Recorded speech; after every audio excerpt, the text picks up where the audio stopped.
আসসালামু আলাইকুম প্রিয় বন্ধুরা, তোমরা সবাই কেমন আছো? আশা করি তোমরা সবাই ভালো আছো, আমিও ভালো আছি। তো আজকে যে গল্পটা শোনাবো তোমাদেরকে সেটা সত্যি খুবই কষ্টের একটি জীবনের গল্প। আমার জীবনে ঘটে যাওয়া একটি গল্প যা অনেক বড় বড় নাটক বা সিনেমাকেও হার মানিয়ে দিবি।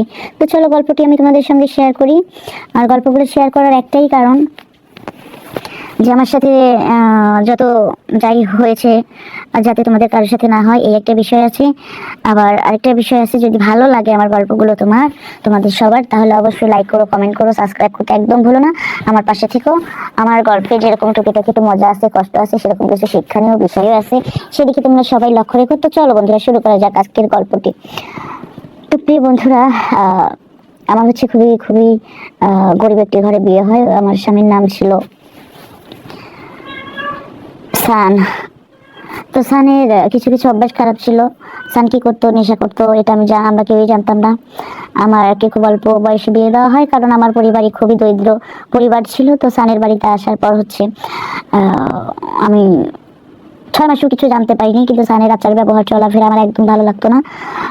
ও তো আমার সাথে তেমন একটা মিশতো না, কথা বলতো না। আর আমারও স্বামী বা সংসার সম্বন্ধে এতটা আইডিয়া ছিল না, যার কারণে আমি সানের কথা বলতাম যে আসলে সান এমন কেন। আমি আমার নানুকে বলতাম, নানু জিজ্ঞাসা করতো তোর স্বামী কি তোকে আদর করে ভালোবাসে? তো আমি কি বলতাম, আমি বলতাম হ্যাঁ, সবই ঠিক আছে। তো 6 মাস যখন চলে গেল, তো 6 মাসের মধ্যে আমার শাশুড়ি মা আমাকে বলতেছে, মা এখন কি একটু নাতিপুতির মুখ দেখবো না? তো আমি বাড়িতে যে নানিকে বলি যে নানি, আমার শাশুড়ি মা এভাবে বলে। কি কেমনি কি বলতেছে, কেমনি কি মানে? কেমনি কি মানে ঠিকই তো বলছে। তো আমি বললাম আজ পর্যন্ত 6 মাসের মধ্যে তো আমার স্বামীর সাথে আমার মানে ফুলসজ্জার রাত্রি তো গেল না, তো নাতিপুতির মুখে করে দেখবে? তো এই জিনিসটা আমি কাউকে বোঝাতে পারি না। অন্যদিকে আরেকটা যে বিষয় আছে, আমার শ্বশুর বাড়িতে আমাকে নিয়ে বিভিন্ন ধরনের কানা ঘষা। সকালবেলা উঠে গোসল করি না কেন, বাসি শরীরে থাকি। এদিকে তো আমার স্বামীর সাথে আমার কোনো সম্পর্কই নেই, সেটা আমি কি করে কাউকে বোঝাবো? সেটা বোঝাইতে পারি না। তো সবার এই ধরনের কথাগুলো শুনে শুনে শুধুই কাঁদতাম কাঁদতাম কাঁদতাম, কি করব। অন্যদিকে আমি নিজেও দরিদ্র ঘর থেকে এসেছি, নিজের বাড়িতে যদি ফিরে যাই সেটা নিয়েও এক প্রকার সেই মানহানি তুল কালাম হবে। সব কিছু মেনে নিয়ে এখানে পড়ে থাকলাম। তো যখন 6 মাস পার হয়ে গেল, তখন আমি সানকে বললাম, অনেক হয়েছে, আপনার মন মানি এখন আর হবে না। আমি আপনার স্ত্রী, আপনার ভালো মন্দ দেখার দায়িত্ব আমার। আপনি এই ধরনের আচরণ কেন করেন? স্ত্রী হওয়ার পর আজ পর্যন্ত আপনি আমাকে স্ত্রীর অধিকার দিলেন না কেন? কারণটা কি? বিয়ে কেন করলেন? তোমার স্বামী আমাকে উত্তরে বলে, আসলে বিয়ে করেছিলাম মার ইচ্ছে। আমি বললাম, মার ইচ্ছেই করো আর যার ইচ্ছেই করো না কেন, এখন তো আমি তোমার স্ত্রী, আমার প্রতি তোমার হক আছে।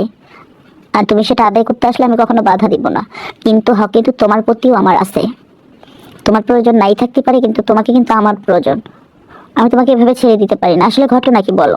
এই যে শুরু হলো আমার স্বামীর সাথে আমার কথা বলা এবং পথ চলা। তো যাক, ধীরে ধীরে ধীরে ধীরে জানতে পারতাম, ওকে ফলো করতে লাগলাম। জায়গা দেখি যে না, ও মারাত্মক নেশায় ডুবে গেছে। তো আমি ওকে অনেক বোঝানোর চেষ্টা করলাম, ও কিছুতেই বুঝতে রাজি না। এভাবে আরো 3টা মাস কাটিয়ে দিলাম সেখানে। তো অনেক রাগ, কষ্ট, দুঃখ, ক্ষোভ নিয়ে বাড়ি থেকে চলে এলাম, শ্বশুর বাড়ি থেকে। আসার পরে নানির ওখানে একদিন ছিলাম। তো বললো, কি রে তুই এভাবে আসলি, কি কিছু হয়েছে? আমি না কি হবে, এই এই ঘটনা, এতদিন তোমাদের কাছে কিছুই বলিনি, আজকে সবটাই শোনো। বলার পর ওনারা অনেক আপসেট। তারপরে আমি চুপচাপ করে শহরে চলে আসি এখানে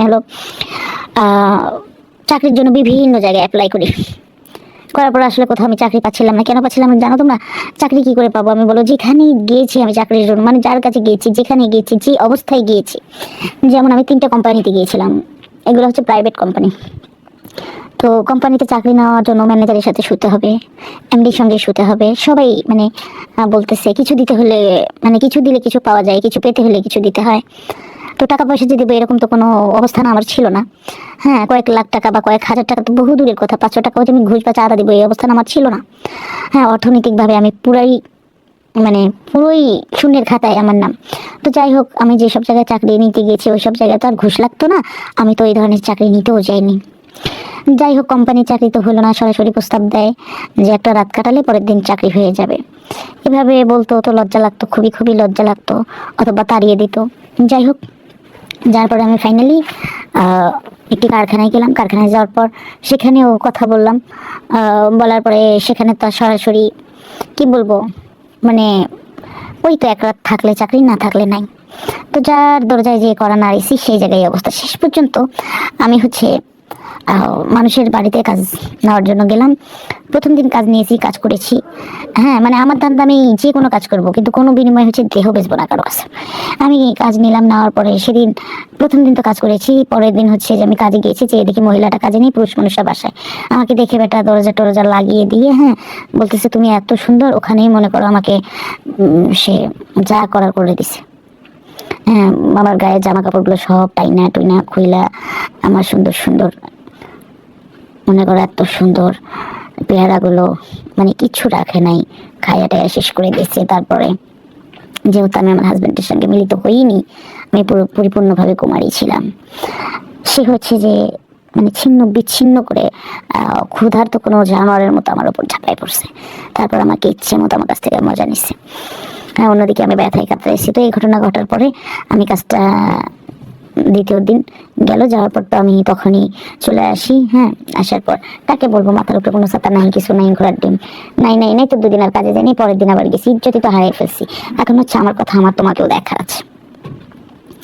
তো যে সাহেবটা আমার সাথে এই ধরনের ব্যবহারটা করেছিলেন, তার বয়স কিন্তু খুব বেশি ছিল না। তার বয়স 35-32 এ ধরনের, খুব কম বয়সী। তার স্ত্রীও খুব কম বয়সী ছিল। মহিলাটা খুব ভালো মানুষ ছিল। যাই হোক, আমি আর বিষয়টা কাউকে কিছু বলি না, কারণ ওই লোকটা আমার হাতে পায়ে ধরেছে, বলতেছে সরি, আমি আসলে তুমি এতটাই সুন্দর, আমি তোমাকে কালকেই দেখে ফেলেছিলাম। তো যাই হোক, বিষয়টা তুমি কাউকে বলো না, তোমার ভালো মন্দ আপদ বিপদ আমি সবকিছু দেখবো। তো এইভাবে আমি ওখানে আরো বেশ কয়েকদিন অবস্থান করি। করার পরে ওই লোকের সাথে আমার সম্পর্ক আরো গভীর হয়। পরে হচ্ছে যে আমি নিজের ইচ্ছায় ওনার সাথে মিলিত হইতাম।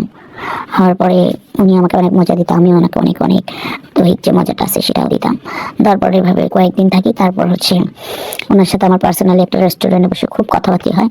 হওয়ার পরে উনি সবকিছু জানার পরে উনি আমাকে সব কাজ কাম বাদ দিয়ে আলাদা একটা বাসায় রাখেন। হ্যাঁ, বাসায় রাখার পর আমার যাবতীয় ফার্নিচার যা কিছু আছে সব কিছু ওকে করছে। করার পর হচ্ছে আমি আমার স্বামীকে ডিভোর্স দিয়ে দিই। দেওয়ার পর আমার এখন এনার সাথে বিয়ে হয়েছে।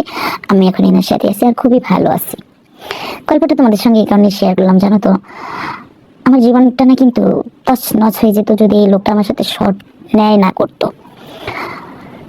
তো যারা আমার সাথে ন্যায় হয়েছে, সবার সাথে হবে, সবার সাথে নাম হতে পারে, এই জন্য গল্পটা শেয়ার করলাম তোমাদের সাথে। তবে একটা মেয়ে মানুষ চাকরি নিতে গেলে আসলে মানুষ কতটা নোংরা হলে এই ধরনের আচরণ গুলা করে, সবাই না, কিছু কিছু জায়গা হয়তো বা আমি সেই জায়গাগুলো যাই পড়েছি।